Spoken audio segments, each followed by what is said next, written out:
My name is Charl Els and I'm a clinical professor in the Department of Psychiatry, and I'm appointed as a physician educator in the Division of Preventive Medicine, Department of Medicine at the University of Alberta. This session focuses on the occupational impact of Obsessive-Compulsive Disorder, or OCD. Thank you to the Workers' Compensation Board of Alberta for making funding available for this project. There are no conflicts of interest to declare. The opinions expressed in this presentation reflect those of the speaker and not necessarily those of any collaborator or funding agency. This session provides a brief overview of the features of OCD, including causation, prevalence, diagnosis, treatment, and prognosis. And it focuses also on the occupational impact of OCD on capacity, risk, and tolerance. At the end of the session, participants will be equipped to recognize OCD as a common and occupationally relevant medical condition, especially in safety-sensitive settings. They would be able to describe the impact on occupational variables, and thirdly, to broadly outline evidence-based interventions to achieve maximum medical improvement.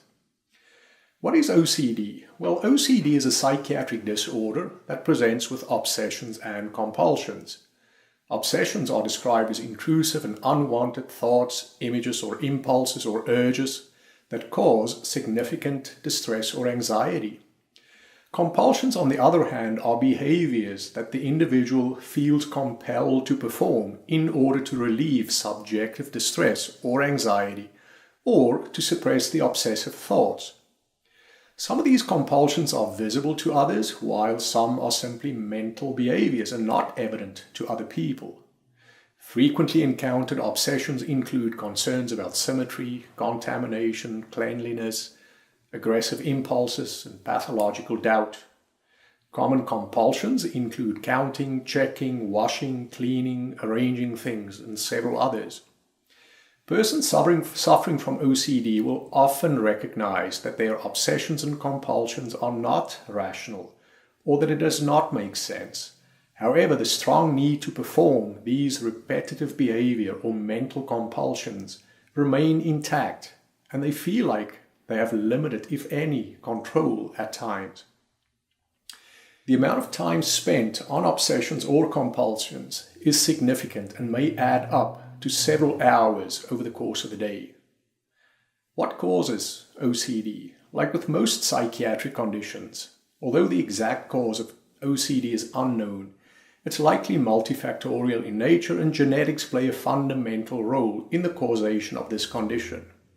For OCD, relatives of persons with OCD have a 3 to 5-fold increased likelihood of having this condition, and a biopsychosocial model applies with predisposing factors, precipitating and modulating factors. Dysregulation of the serotonergic neurotransmitter system is implicated, while the noradrenergic system is also implied in the pathogenesis. Stressful life events may play a role in the initiation of symptoms, and essentially the cause is unknown. The lifetime prevalence is about 1 to 3%, but studies suggest that up to 10% in outpatient clinics may present with this diagnosis. Men and women are equally affected, and the mean age of onset is around 20. Single persons tend to be more affected. The diagnosis of OCD is made by taking a comprehensive history and performing a physical examination to rule out medical problems that may be mimicking, causing, or contributing to the symptoms of either obsessions or compulsions. For the diagnosis of OCD itself, the physical examination is usually non-contributory, and special investigations are conducted only on merit of positive findings. An evaluation that includes psychological testing may assist in the diagnosis, as would the use of rating scales, for example, the Yale-Brown Obsessive-Compulsive Scale, or Y-Box, and this is usually there to confirm the presence of OCD.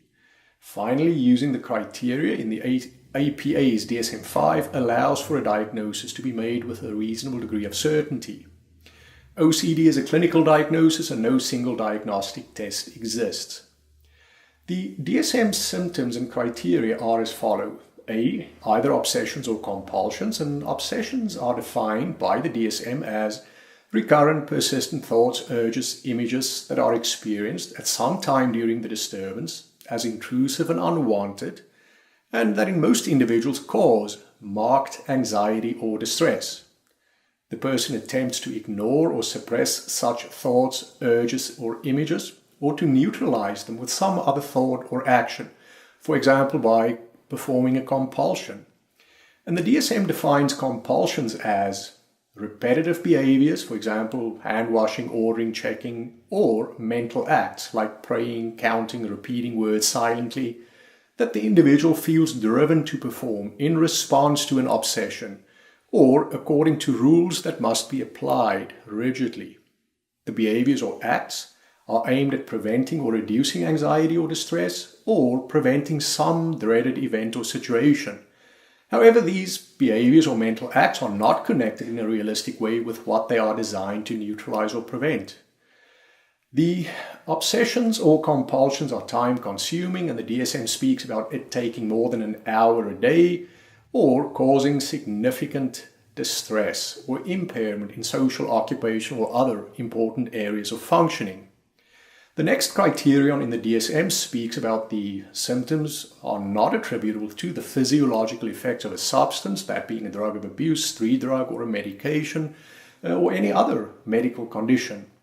And then further, there are some exclusionary criteria, namely it's not better explained by another mental health condition. Regarding the ability to work, occupational risk is impacted, especially in safety-sensitive settings. And this is because the predictability of mental functioning is suboptimal with OCD, and the presence of obsessions and compulsions may be significantly distracting. Capacity is usually unaffected by this condition, although compulsions may take up some time and can reduce productivity.